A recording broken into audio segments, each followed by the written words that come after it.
محمد وآل محمد بلند تر صلوات.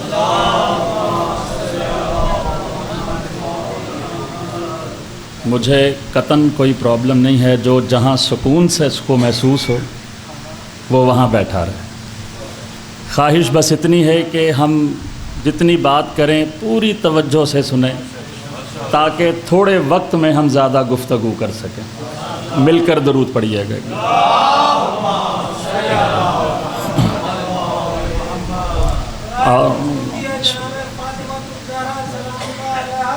بلند تر صلوات.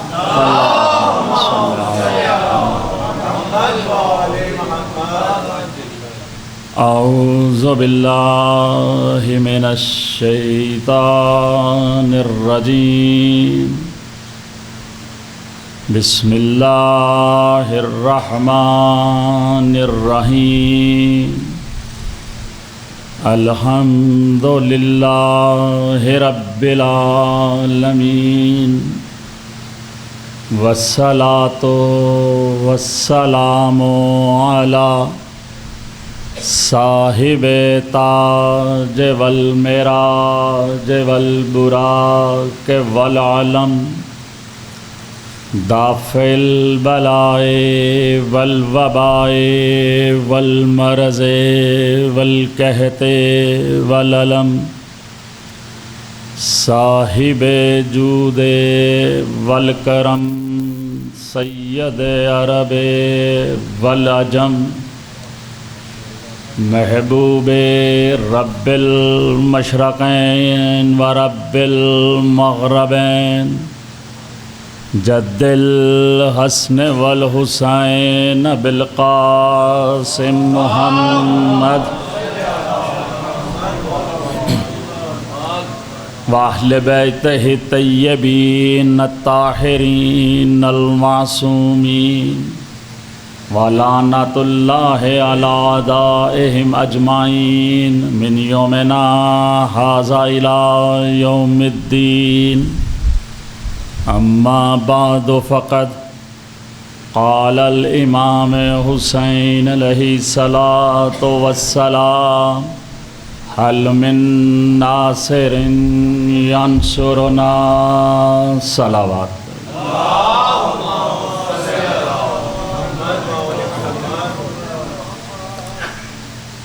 مسجد و امام بارگاہ شان حسین میں یہ آج میری پہلی ڈیوٹی ہے،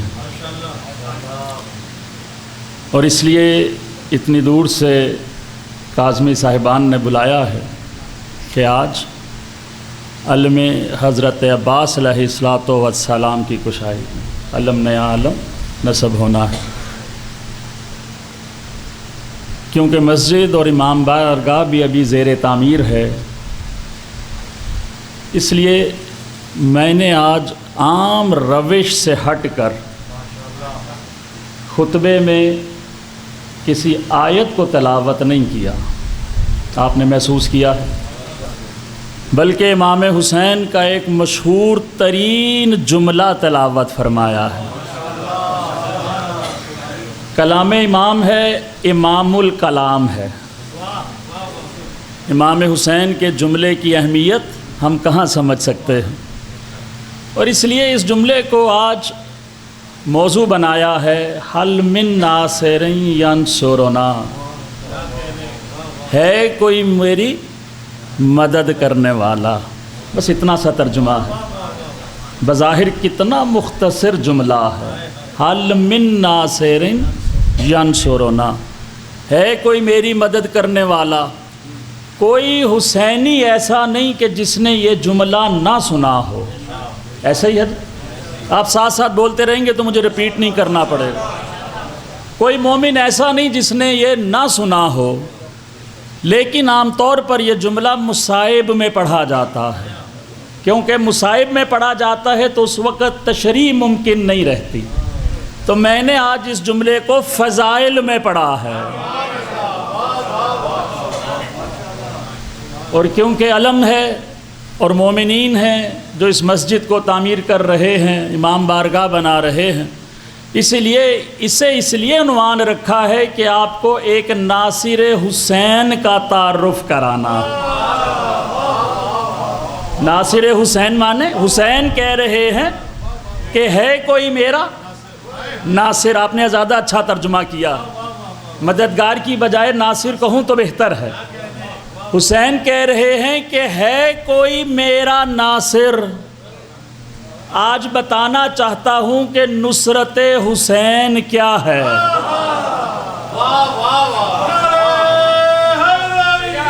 یا علی یا نصرت حسین بتانے کے لیے چاہتا ہوں کہ بس ایک دو جملوں میں تھوڑا سا حسین کا تعارف کراؤں. اس لیے کہ پہلے حسین کچھ بتاؤں پھر حسینیت بتاؤں. مقصد حسین پتہ چلے تو پتہ چلے کہ نصرت حسین میں حسین کا ناصر کون کون ہے. جب مقصد حسین پتہ چلے گا تو ناصر حسین کی پہچان ہوگی. تو بس اسی طرح ایک دو جملوں میں تعارف کراؤں. اگر آپ اسی طرح سنتے رہے تو مجھے انشاءاللہ تشریح بھی نہیں کرنی پڑے گی. اور اگر مجھے تشریح نہ کرنی پڑی تو آپ 30-35 منٹ میں فارغ ہو سکتے ہیں. یہ آپ کی مرضی ہے. تو بس ایک آدھ جملے سے تعارف کرانا چاہتا ہوں کہ کون ہے حسین. اور اسی ایک تعارف سے مجھے اندازہ ہوگا کہ پھر مجھے کیسے آگے پڑھنا ہے. قبلہ کون ہے حسین؟ جس نے نسلوں کی چھپی ہوئی منافقت ایک دن میں ظاہر کر دی اسے حسین کہتے ہیں. اللہ اکبر سبحان اللہ. آپ سب کے سننے کے واہ واہ. ایسے سامعین یا علی آپ ایسے ہی سنتے رہے تو بہت کم وقت میں بہت زیادہ گفتگو کریں گے. کون ہے حسین؟ جس نے نسلوں کی چھپی ہوئی منافقت ایک دن میں ظاہر کر دی. قبلہ کس نے اپنی منافقت کب سے چھپائی ہوئی تھی؟ فتح مکہ ہوئی، لوگ اسلام بظاہر لے آئے، منافقت چھپا لی.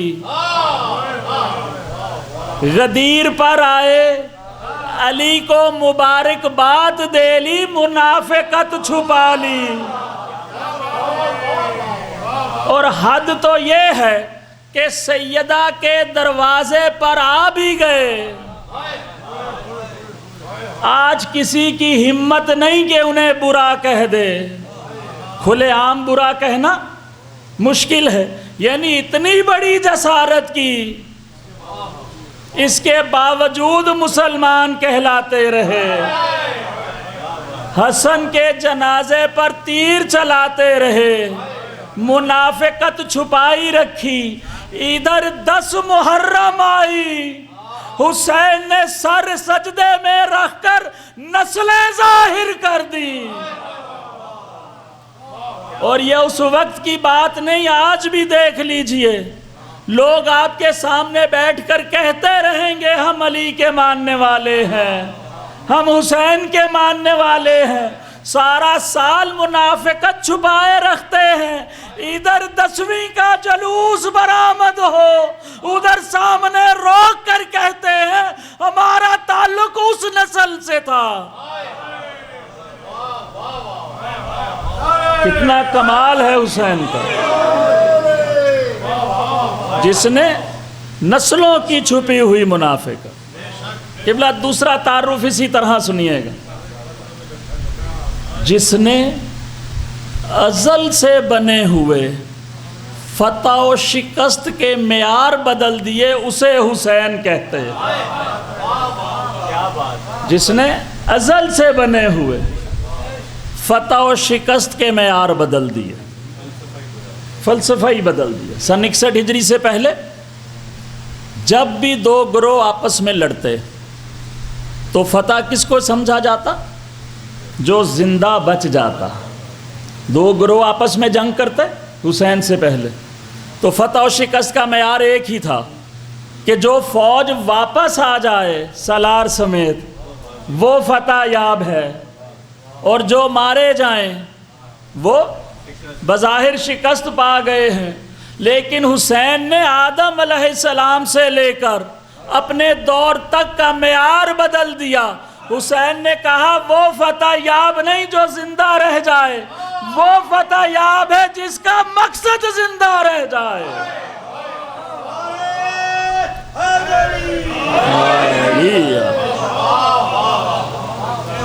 حسین نے کہا یہ نہ دیکھو زندہ کون بچا ہے، یہ جاہلوں کی بات تھی۔ کہا دیکھو مقصد کس کا زندہ بچا ہے۔ حسین نے کیسے اپنا مقصد بچا لیا؟ حسین نہیں رہے آج تک حسین ہی زندہ ہے۔ ہر شخص چاہتا ہے کہ وہ حسینی کہلائے۔ حسین نے کہا یہ نہ دیکھو زندہ کون بچا ہے، یہ دیکھو مقصد کس کا بچ گیا۔ جس کا مقصد بچ جائے وہ فتح یاب ہے۔ تو مقصد حسین کیا ہے؟ اب دیکھنا ہے کہ پھر مقصد حسین کیا ہے۔ اور اسی لیے میں نے مولا حسین کا آخری استغاثہ تلاوت فرمایا۔ حسین نے کب کہا؟ 10 محرم کو، منزل فضائل ہے۔ اور کب کہا؟ جب ایک ایک کر کے سب شہید ہو چکے۔ میں نہیں چاہتا فضائل میں آپ زیادہ گریہ کریں، ورنہ آنکھیں پرنم ہو بھی جائیں تو عبادت ہے۔ اور آپ کو بتاؤں فضائل میں رونا، تاریخ کہتی ہے یہ سلمان محمدی کی سنت ہے کہ جب رسول مسجد میں علی کے فضائل بیان کرتے تھے تو سلمان کی آنکھوں میں محبت کے آنسو ہوا کرتے تھے۔ تو فضائل میں بھی اگر آنکھیں نم ہو جائیں تو کیا بات ہے۔ تو آپ کو بتانا چاہتا ہوں حسین نے یہ جملہ کہا کب ہے؟ جس وقت ایک ایک کر کے سب شہید ہو چکے ہیں۔ مقتل کہتا ہے کہ ابھی علی اصغر باقی تھے، امام نے استغاثہ بلند کیا، اصغر نے اپنے آپ کو جھولے سے گرا۔ آپ سنتے رہتے، اصغر بھی امام کے لیے شہید ہو گئے۔ کہتے ہیں امام نے تلوار زمین پہ رکھی، پھینکی نہیں، رکھی، کھڑی کی، اور اس کے اوپر امام نے اپنا سر رکھا اور پھر کہا حل من ناصر ینصرنا۔ بس اس منزل پہ رکیے گا۔ اب میرا آپ سے یہ سوال ہے کہ حسین کہہ کسے رہے ہیں؟ ہے کوئی میری مدد کرنے والا؟ کبھی آپ نے سوچا حسین کہہ کسے رہے ہیں؟ دیکھیے جس نے دوسری طرف سے آنا تھا وہ فجر تک آ چکا ہے، جسے آنا تھا وہ تو آ چکا ہے، شہید بھی ہو چکا ہے۔ امام جانتے ہیں کہ اب وہاں سے تو کوئی آئے گا نہیں، یہاں پر بچا کوئی نہیں، بس ایک ہے، بس ایک ہے۔ اور یہ سوال بھی اکثر کیا جاتا ہے کہ اس امام نے جہاد کیوں نہیں کیا؟ دیکھیے ایک جملے میں جواب دینے لگا ہوں۔ بچپن سے میں بھی یہ سوال سن رہا کہ سید سجاد نے جہاد کیوں نہیں کیا جب حسین نے استغاثہ بلند کیا؟ اس لیے کہ ہم نے استغاثہ سمجھا نہیں۔ اگر امام کہتے کہ کون ہے جہاد کرنے والا تو سید سجاد پر بھی جہاد واجب ہو جاتا، پھر جہاد ساکت نہ رہتا۔ لیکن امام نے جہاد نہیں مانگا، امام نے نصرت مانگی ہے۔ حل من ناصر ینصرنا، ہے کوئی میری نصرت کرنے والا؟ تو امام کے اوپر اس وقت جہاد ساکت ہوا ہے، نصرت ساکت نہیں ہے۔ تو امام نے جہاد کا سوال نہیں کیا تھا، امام نے تو نصرت کا سوال کیا تھا۔ اچھا امام سوال کر کس سے رہے ہیں؟ تو میں نے ایک دفعہ پڑھا سورہ حج میں، تمام شیعہ سنی مفسرین نے یہ واقعہ لکھا ہے۔ سب نے لکھا کہ جب آپ نے بیت اللہ بنا لیا، کس نے؟ حضرت ابراہیم علیہ السلام نے۔ جب آپ نے بیت اللہ بنا لیا تو آپ کو حکم ہوا کہ ایک پہاڑ پہ چڑھ کر لوگوں کو حج کی دعوت دیں۔ اب اس وقت مکے میں کون ہے؟ صرف ابراہیم ہی ہیں، اور کوئی ہے نہیں۔ تو ابراہیم نے کھڑے ہو کر آواز دی، اور اسی لیے اذان اب ایسے ہی دی جاتی ہے کہ آپ نے کانوں پہ ہاتھ رکھا۔ جو جانتے ہیں وہ تائید کر رہے ہیں۔ تو اسی لیے آج تک اذان کا طریقہ یہ ہے۔ تو ابراہیم نے کانوں پہ ہاتھ رکھا اور اونچی آواز میں کہا کہ ہے کوئی حج کرنے والا؟ تو جب معصومین سے پوچھا گیا کہ مولا مکہ میں تو کوئی تھا نہیں، تو ابراہیم کہہ کس کو رہے تھے کہ کون ہے حج کرنے والا؟ تو کہا کہ ابراہیم اس وقت کی حجت خدا تھا، جب اس نے آواز دی تو اللہ نے وہ آواز قیامت تک آنے والوں کے کانوں میں ڈال دی۔ پورے روئے ارض پر جو ماؤں کے شکم میں تھے انہوں نے وہاں سنی، جو زمین کے اوپر تھے انہوں نے وہاں سنی، قیامت تک آنے والی روحوں نے عالم ارواح میں سنی، اور جس نے اس وقت کہا لبیک اللہم لبیک، کہا وہ زندگی میں ایک بار حج ضرور کرے گا۔ ابراہیم نے مکے میں آواز دی، مکے میں کوئی تھا نہیں، لیکن وقت کی حجت تھی، تو قیامت تک لوگوں نے سنا بھی، جواب بھی دیا، ارے حسین تو فخر ابراہیم ہے، حسین تو فخر ابراہیم ہے۔ جب حسین نے کہا نا حل من ناصر ینصرنا، ہے کوئی میری نصرت کرنے والا، تو قیامت تک لوگوں نے سنا، قیامت تک آنے والی روحوں نے سنا، اور جس نے بھی اس وقت لبیک کہا وہ آج نصرت حسین میں ہے۔ اللہ اکبر، لبیک یا حسین، لبیک یا حسین، لبیک یا حسین، اللہ حل من ناصر محمد صلی اللہ اللہم صلی علی محمد۔ حسین تو خود فخر ابراہیم ہے، اب جو حسین نے استغاثہ بلند کیا ہے تو قیامت تک آنے والوں نے سنا ہے، اور جس نے اس وقت حسین کو لبیک کہا، آسان کر دوں کہ وہ آج مجلس حسین میں بیٹھا ہوا ہے۔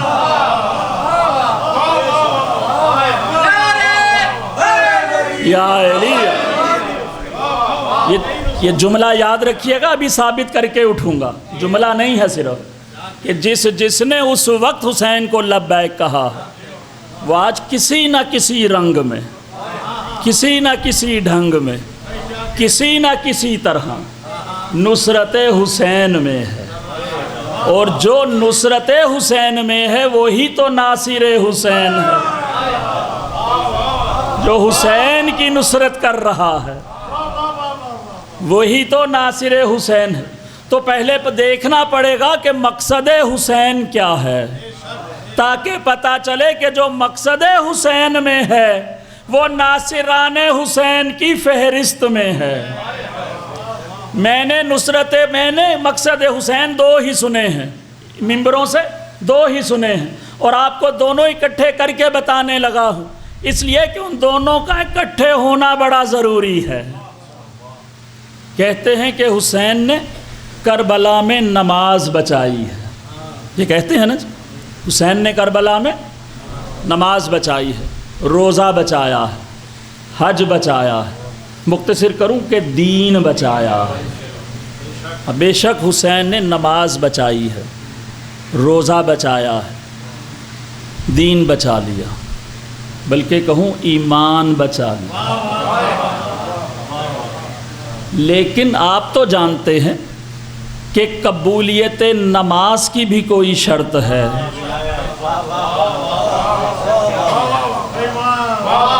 حسین نے نماز تو بچائی ہے، لیکن قبولیت نماز کی بھی ایک شرط ہے۔ حسین نے روزہ بچا لیا، قبولیت روزہ کی بھی کوئی شرط ہے۔ حسین نے حج بچایا، حج نہ کر کے جو حج بچا لے اسے حسین کہتے ہیں۔ حسین نے حج نہ کر کے حج بچا لیا، لیکن اس کی بھی ایک شرط ہے۔ حسین کے نانا سے پوچھئے کہ شرط کیا ہے؟ ارے نماز عمل ہے، روزہ عمل ہے، حج عمل ہے، زکوٰۃ عمل ہے، خمس عمل ہے، جہاد عمل ہے، یہ سب کے سب عمل ہیں، اور کوئی عمل اس وقت تک قبول ہی نہیں ہوگا جب تک کسی کا ایمان قبول نہ ہوگا۔ یا علی، ارے ایمان ہوگا تو عمل قبول ہوگا۔ آپ نے کبھی کسی مولوی سے سنا کہ اللہ یوم حشر ہندوؤں سے پوچھے گا نماز پڑھی تھی؟ پوچھے گا ہندوؤں سے، عیسائیوں سے؟ تو کس سے پوچھے گا؟ اہل ایمان سے پوچھے گا۔ تو پتہ چلا کہ ایمان ہوگا تو عمل کا ثواب ہوگا۔ تو حسین نے اگر نماز بچانی ہے تو شرط نماز بچانا ضروری ہے۔ حسین نے اگر روزہ بچانا ہے تو شرط روزہ بچانا ضروری ہے۔ تو پوچھئے حسین کے نانا سے کہ ایمان کی شرط کیا ہے؟ تو اللہ کا حبیب کہہ رہا ہے کہ لا یقبل اللہ الایمان الا بولایت علی، اللہ اس کا ایمان ہی قبول نہیں کرتا جس کے پاس ولایت علی نہ ہو۔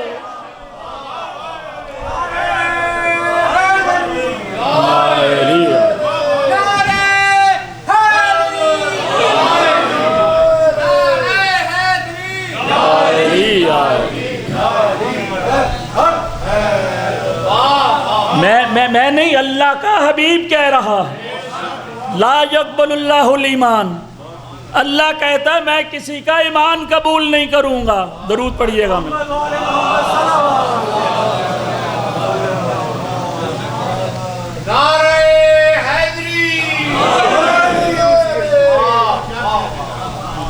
تو حسین کہہ رہے، اللہ کا حبیب کہہ رہا ہے لا یقبل اللہ الایمان، میں کسی کا ایمان قبول ہی نہیں کروں گا۔ تو کہتا رہے لا الہ الا اللہ، اللہ کہتا ہے نہیں، خالی قبول ہی نہیں، محمد الرسول اللہ نہیں، ابھی بھی نہیں۔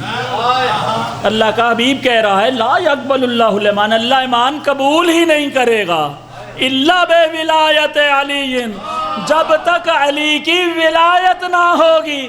تو پتہ چلا نماز عبادت ہے، عمل ہے، روزہ عمل ہے، حج عمل ہے، علی ایمان ہے، اور اگر ایمان ہی نہ ہوا تو کوئی عمل قبول ہی نہیں ہوگا۔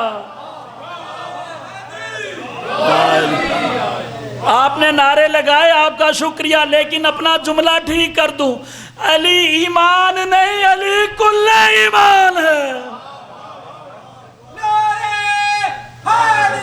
یا علی، یا علی۔ تو اگر حسین نے نماز بچانی ہے تو ضروری ہے کہ ولایت علی بھی بچائیں۔ اگر روزہ بچانا ہے تو ولایت علی بچانا ضروری ہے، ورنہ حافظان قرآن دوسری طرف کم نہ تھے۔ اللہ اکبر۔ کیا کہنے آپ سے مستعار لے کے، آپ شاعر ہیں تو آپ سے ادھار لے کے جملہ کہنے لگا ہوں آپ سے سن کے کہ حافظان قرآن محافظ قرآن کے مقابلے میں آئے ہیں۔ اللہ اکبر۔ آپ کو شاید سن کے حیرت ہو، شمر بھی حافظ قرآن ہے، اور عصر کے وقت کہہ رہا ہے کہ جلدی کرو، نماز کا وقت جا رہا ہے۔ اس لیے کہ وہاں پر عمل ہے، ایمان نہیں ہے۔ تو حسین کا مقصد پتہ چلا آپ کو کہ حسین نے نماز بھی بچائی ہے، حسین نے روزہ بھی بچایا ہے، حسین نے حج بھی بچایا ہے، حسین نے ولایت علی بھی بچائی ہے۔ تو مقصد حسین ایمان بھی ہے، عمل بھی ہے۔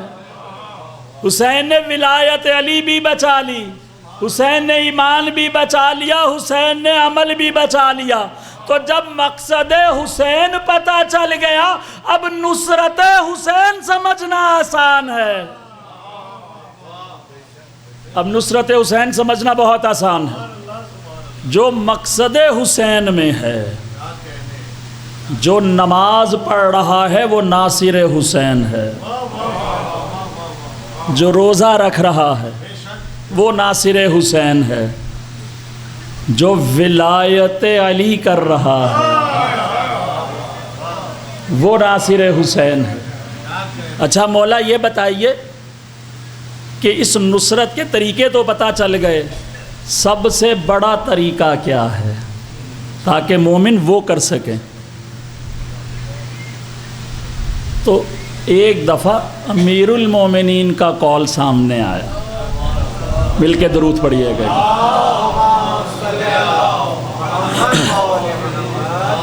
دیکھیے کیا طریقہ بتا رہے ہیں امام متقین، آپ کو ایک طریقہ بتا رہے ہیں کربلا سے پہلے، اور آپ کہتے ہیں کہ ہمارے شیعہ ہماری نصرت کرتے ہیں۔ کال اور بھی تھے، یہ کال میں نے اس لفظ کی وجہ سے پڑھا ہے۔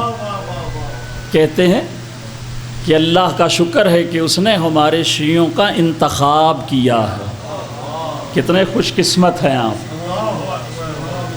یہ اتفاقی نہیں ہے۔ آج سے پہلے کسی کو لگتا ہو کہ شیعہ ماں کی گود میں پیدا ہوا ہے تو اتفاق ہے۔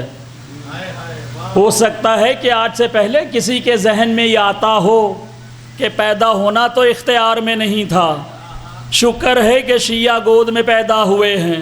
ارے پیدا ہونے میں آپ کا اختیار نہیں تھا، لیکن یاد رکھیے گا آج کے بعد آپ کا شیعہ گود میں آنا اتفاق نہیں ہے، یہ اس استغاثے کا اس دن کا جواب ہے، یہ اتفاق نہیں ہے۔ علی کہہ رہے ہیں کہ اللہ کا شکر ہے کہ اس نے ہمارے شیعوں کا انتخاب کیا ہے جو ہماری نصرت کرتے ہیں۔ سننے والوں نے پوچھا مولا نصرت کیسے کرتے ہیں؟ یہی تو بتانا تھا۔ کہا مولا آپ کی نصرت، آپ کی نصرت جو کائنات کا ناصر ہے، علی سے کہہ رہے ہیں مولا آپ کی نصرت، مولا کیسے کرتے ہیں؟ تو علی نے کہا اس طرح کہ وہ ہماری خوشی میں خوش ہوتے ہیں، وہ ہماری غمی میں غم کرتے ہیں، وہ ہماری محبت میں اپنے مال خرچ کرتے ہیں، وہ ہمارے لیے اپنی جانوں کو زحمت میں ڈالتے ہیں۔ یہ جو مسجد اور امام بار گاہیں بنتی ہیں اور ان میں ذکر علی ہو رہا ہے اور نمازیں ہو رہی ہیں، کیا بغیر پیسوں کے ممکن ہے؟ حالات ایسے ہیں تو ضروری ہے۔ تو کہتے ہیں علی کتنا واضح بتا رہے ہیں ہر چیز اس دور میں، ایسے لگتا نہیں کہ جیسے کوئی آج ہمیں دیکھ کے بتا رہا ہے، جو آج دیکھ کر اس وقت بتا دے اسی کو عین اللہ ہونا چاہیے۔ آپ کا گھروں سے نکل کر یہاں آنا، ذرا میں جانتا نہیں، آپ میں سے بہت سے لوگوں کو جانتا ہوں کہ جن کو اگر میں اپنے گھر بلا لوں اور بغیر اے سی کے زمین پہ بٹھا دوں تو شاید دوبارہ نہ آئیں، لیکن یہ نصرت ہے، کیا کہنے آپ، لیکن یہ محبت حسین ہے۔ تو علی کہتے ہیں اپنی جانوں کو زحمت میں ڈالتے ہیں۔ آخری جملہ بھی سنیے گا، علی کہتے ہیں ہماری محبت میں مال خرچ کرتے ہیں، اپنی جانوں کو زحمتوں میں ڈالتے ہیں، اور پھر مل بیٹھ کر ہمارا ذکر کرتے ہیں۔ ارے اس سے بڑھ کر بھی کوئی عزادار یہ حسین کی مثال ہے۔ علی نے کتنے واضح لفظوں میں آپ کی عزاداری کی بات کی ہے کہ کون ہے ناصر حسین، کہ جو مجلس حسین کرتے ہیں، خوشی میں خوشی کرتے ہیں، غم میں غم کرتے ہیں، مجلسوں میں پیسے خرچ کرتے ہیں، زحمتیں اپنی ڈالتے ہیں، اور آ کر اپنے فضائل نہیں میرے فضائل پڑھتے ہیں۔ علی کہتے ہیں یہ ہمارے ناصر ہیں۔ درود پڑھیے گا مل کر۔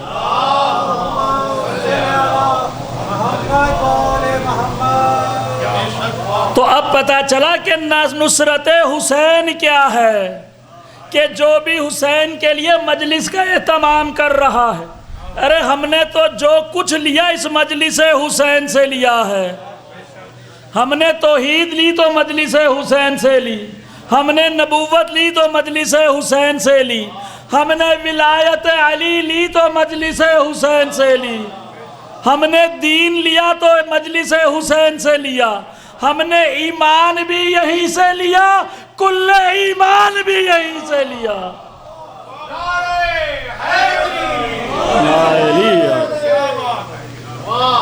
جو صرف نمازوں تک رہے،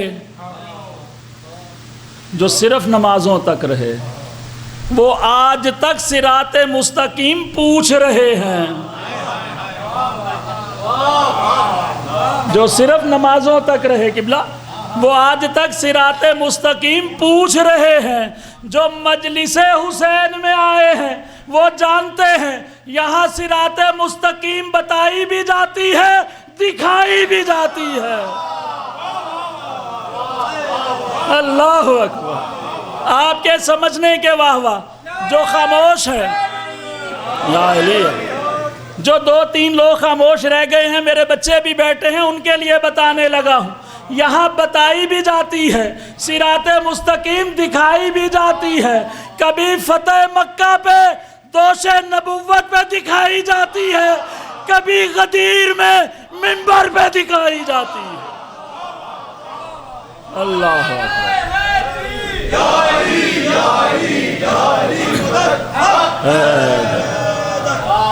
اللہ. اچھا، ساری گفتگو سمیٹ کر آپ کے حوالے کر دوں. جہاں نماز پڑھی جاتی ہے اسے مصلی کہتے ہیں، اور جہاں نماز سمجھی جاتی ہے اسے مجلس حسین کہتے ہیں.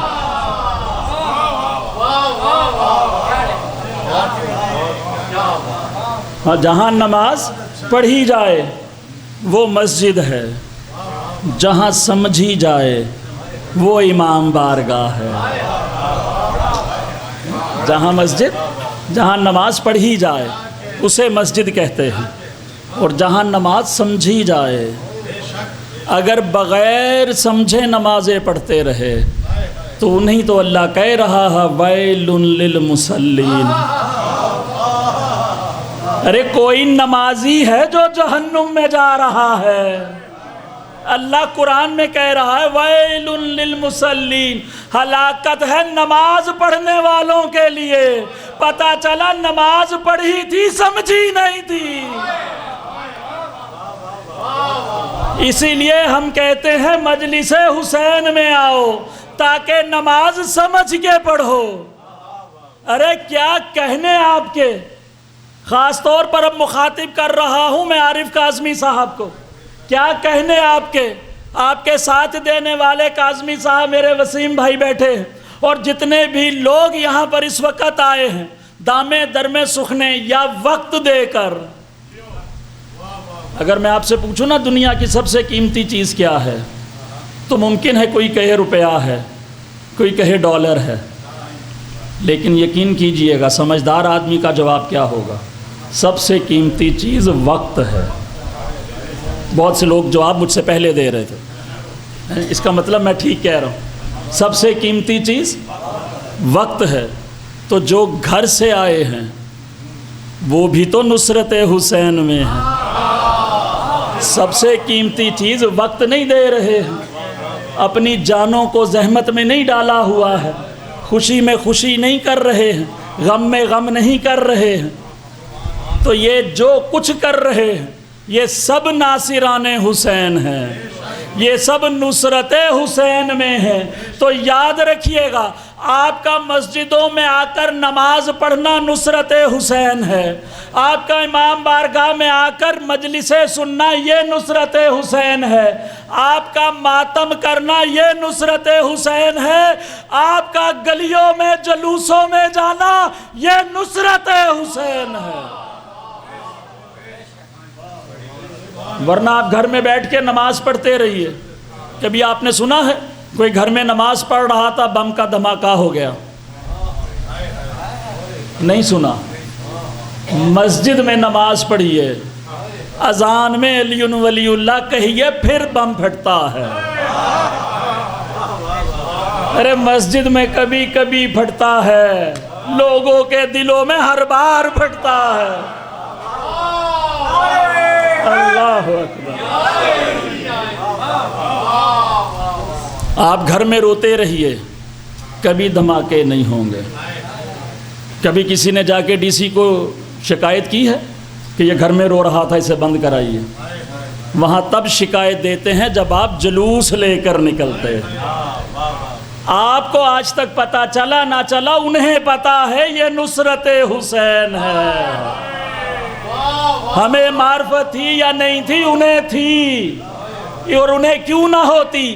اس لیے کہ جب آپ جلوس لے کر نکلتے ہیں، ان کے بچے آپ کو ماتم کرتا دیکھتے ہیں، ان کے بچے آپ سے یا حسین سنتے ہیں، پھر گھر جا کر پوچھتے ہیں یہ حسین کون تھا، حسین کا باپ کون تھا، حسین کا دادا کون تھا، یہاں تک تو جواب دے دیتے ہیں۔ پھر بچے معصومیت سے پوچھتے نہیں کہ اس کو قتل کس نے کیا؟ اچھا، جس نے قتل کیا اس کا باپ کون تھا؟ جس نے قتل کیا اس کی ماں کون تھی؟ جس نے قتل کیا اس کا دادا کون تھا؟ آپ جانے نہ جانے، وہ جانتے ہیں نصرت حسین کیا ہے۔ جو کوئی کچھ بھی کر رہا ہے، یقین کیجئے وہ نصرت حسین میں ہے، وہ نصرت حسین میں۔ ارے ناصر حسین کی اتنی اہمیت ہے تو جو ناصر حسین بننے کا اہتمام کر رہا ہے، جو مسجد بنا رہا ہے، جو امام بارگاہ بنا رہا ہے۔ میں نے ابھی سنا گھر بیچ کے تو امام بارگاہ کی زمین خرید لی۔ پہلے اپنا گھر تھا، اب حسین کا گھر ہے۔ آپ کو مشکل لگے گا، مجھے آسان لگتا۔ کل تک جہاں تھے وہ اپنا گھر تھا، کل تک جہاں تھے مجھے نہیں پتا، میں کبھی گیا نہیں، شاید اس کا نام کاظمی ہاؤس ہو، تو کل تک جو تھا وہ کاظمی ہاؤس تھا، جو آج ہے وہ شان حسین ہے۔ اللہ اکبر۔ یہ ممکن نہیں کہ آپ حسین کا گھر بنائیں اور حسین کی ماں جنت میں آپ کا گھر نہ بنائے۔ اللہ اکبر۔ علم کشائی ہے، بس آخری 2 جملے سنیے، آپ کی آنکھیں بھی میری خواہش سے ذرا کچھ منٹ پہلے نمدار ہو گئی ہیں، کیونکہ علم ہے۔ بس ایک جملہ سنیے۔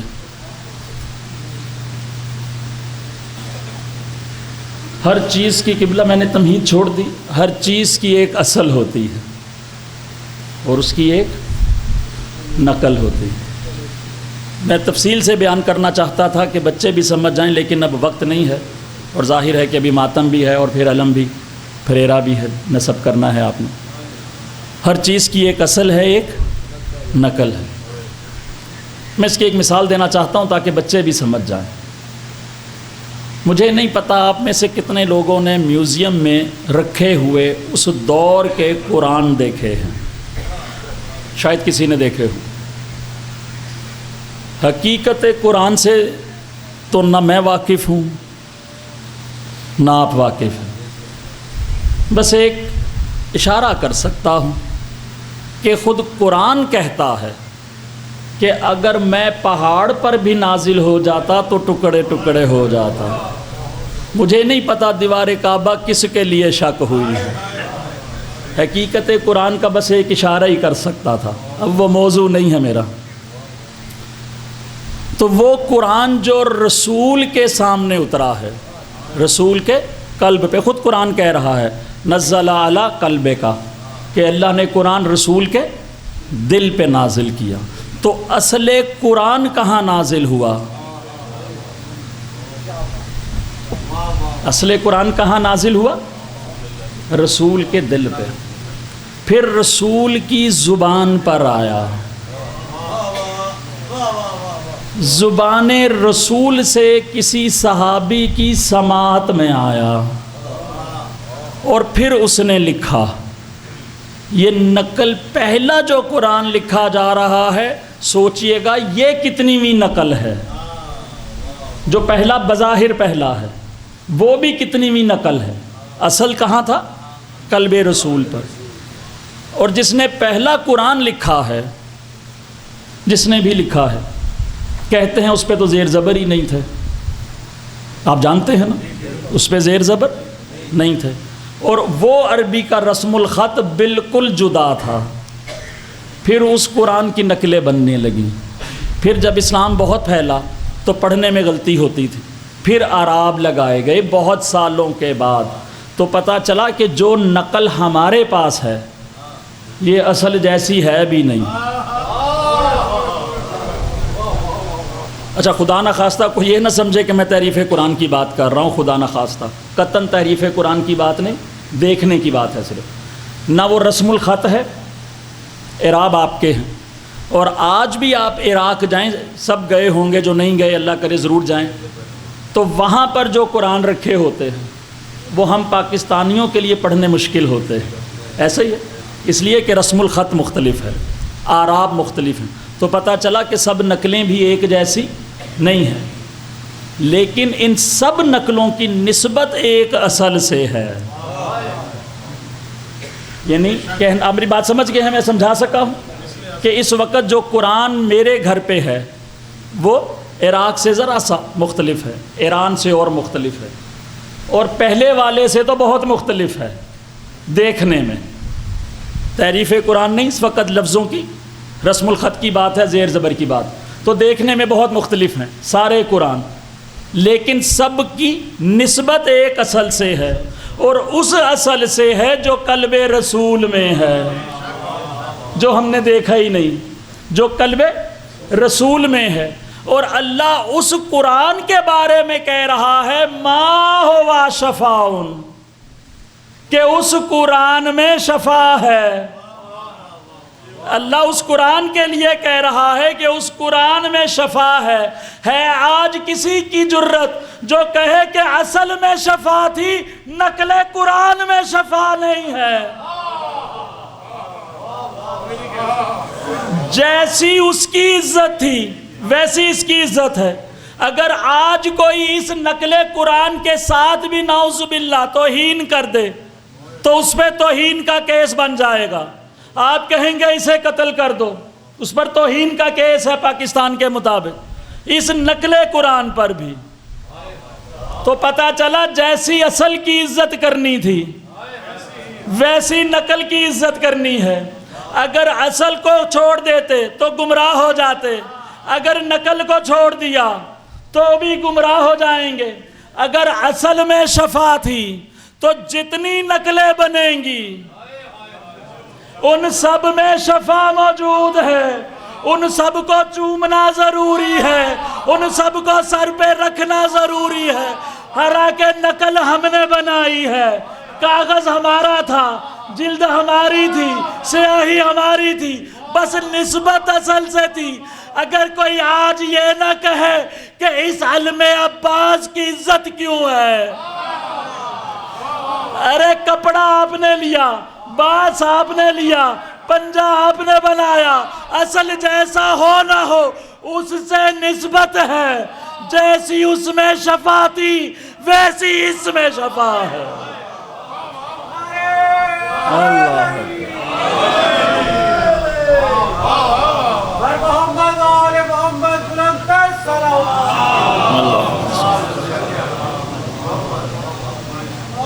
جیسی اصل میں شفا ہے ویسی ہی نقل میں شفا ہے. جیسی اس کی عزت واجب تھی ویسی اس کی عزت واجب ہے. اور کیوں عزت نہ ہو؟ اس لیے کہ جب تاریخ اٹھائی تو ہمیں نظر آیا کہ سارے صحابی ساری رات جاگتے رہے کہ رسول علم دے دیں. ارے ہم نے علم سے محبت اپنی مرضی سے نہیں کی ہے. جن کا نعرہ ہے نا نوکر صحابہ دا، ان کو چاہیے تھا ہم سے زیادہ کرتے، اس لیے کہ ساری رات اصحاب جاگتے رہے. دعائیں کرتے رہے کہ علمداری مل جائے. یہ علم اٹھانے کو اس لیے کہ رسول کا علم تھا.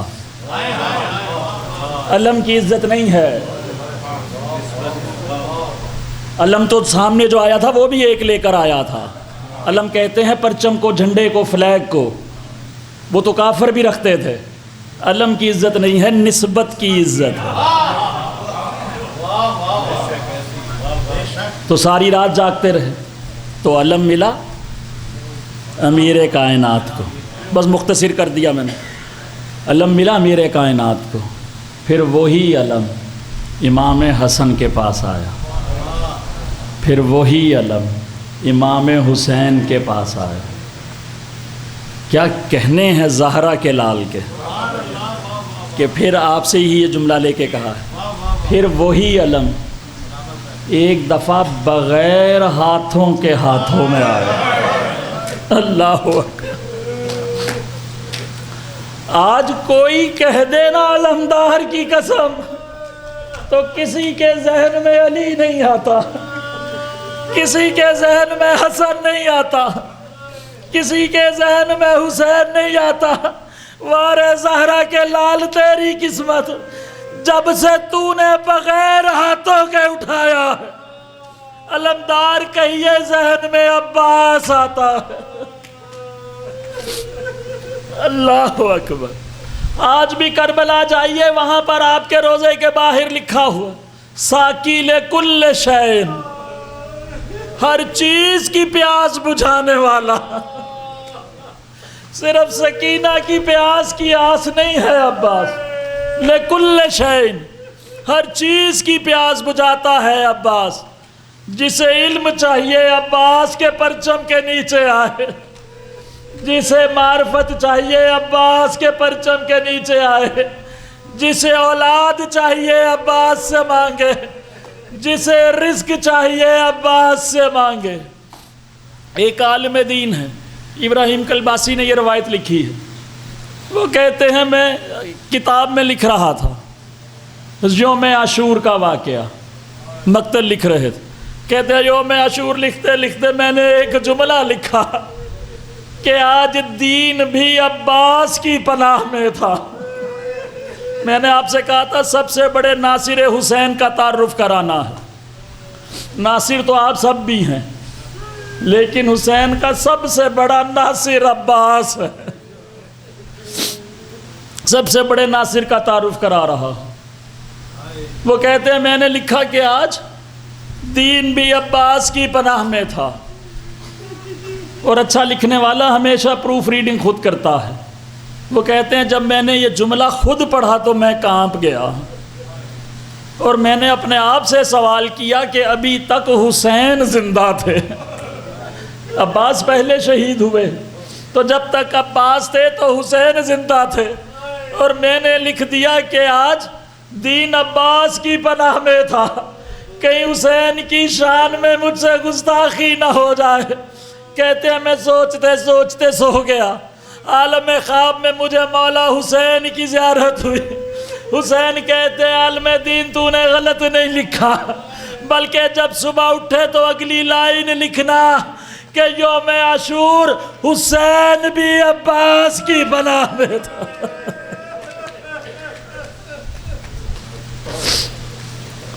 اس دن حسین بھی عباس کی پناہ میں تھا. اللہ اکبر. حسین کی تربیت کا ایک رنگ دیکھیے. ام البنین کے گھر میں عباس ہے, اور بہت کم لوگ جانتے ہیں کہ صرف اکبر کو سیدہ زینب نے نہیں پالا, بلکہ عباس کو بھی سیدہ زینب نے پالا ہے. عمر کا بہت فرق ہے. آپ کو بھی سیدہ زینب نے پالا ہے. ہاں فرق یہ ہے کہ اکبر کو تو لے گئی سیدہ, اور عباس کی ماں عباس کو روز صبح تیار کر کے سیدہ کے گھر بھیج دیتی ہے. سارا دن بچپنے کی بات کر رہا, سارا دن آقا زادی کے گھر گزرتا ہے. ایک دن اللہ جانے ام البنین کو کیا خیال آیا, اور ایک دفعہ جب جانے لگے نا حضرت عباس, تو عباس کو تیار کر کے بھیجا، عباس نکلنے لگے گھر کی دہلیز سے، تو ماں نے پیچھے سے عباس کو پکڑ لیا، عباس کے شانے پکڑ کے کہتی ہیں عباس کہاں جا رہا ہے؟ معصوم عباس نے کہا بہن زینب کے گھر، کہا بہن زینب کے گھر جا رہا۔ ماں نے کندھوں سے جھنجھوڑا، کہا عباس کیا کہا پھر سے کہہ؟ کہتے اماں روز تو بھیجتی ہے بہن زینب کے گھر جا رہا۔ تیسری دفعہ ام البنین نے جھنجھوڑا، عباس کیا کہا پھر سے کہہ؟ کہا اماں بہن زینب کے گھر۔ اب ایک دفعہ رخ پھیرا عباس کا، کہتی ہے عباس آج تو کہا آئندہ نہ تیری زبان پر آئے۔ عباس تو جانتا نہیں وہ بطول زادی ہے، تو کنیز زادہ۔ عباس آج کے بعد تیری زبان پہ نہ بہن کا لفظ آئے، نہ تیری زبان پہ بھائی کا لفظ آئے۔ ارے یہی تو بات ہے کہ آخری وقت پر حسین آئے، مجھے شہادت نہیں پڑھنی، آخری جملے۔ آخری وقت حسین عباس کے پاس آئے اور آ کر کہتے ہیں عباس آنکھیں کھول، کہتے ہیں مولا آنکھوں میں خون۔ امام نے آنکھوں کو صاف کیا، عباس آنکھیں کھول، آپ نے چہرے کی زیارت کی، کہتے ہیں عباس ساری زندگی میری خواہش رہی ہے تو ایک دفعہ مجھے بھائی کہہ دے، بس یہ کہنا تھا کہ رخ پھر گیا مدینے کی طرف۔ ایک دفعہ ماتھے پہ عباس کے ہاتھ تو ہے نہیں، اللہ جانے آنکھوں سے اشارہ کر کے کہا ہوگا آئیو میرا غریب بھائی تجھے میرا سلام، بس یہ کہنا تھا کہ خیمے کا پردہ ہلا۔ ایک آواز آئی عباس آج حسین کو بھائی کہا ہے، ایک دفعہ مجھے بہن کہہ دے، میں یوم حشر تک فخر کرتی رہوں گی، میں عباس جیسے کی بہن ہوں۔ ماتم عباس۔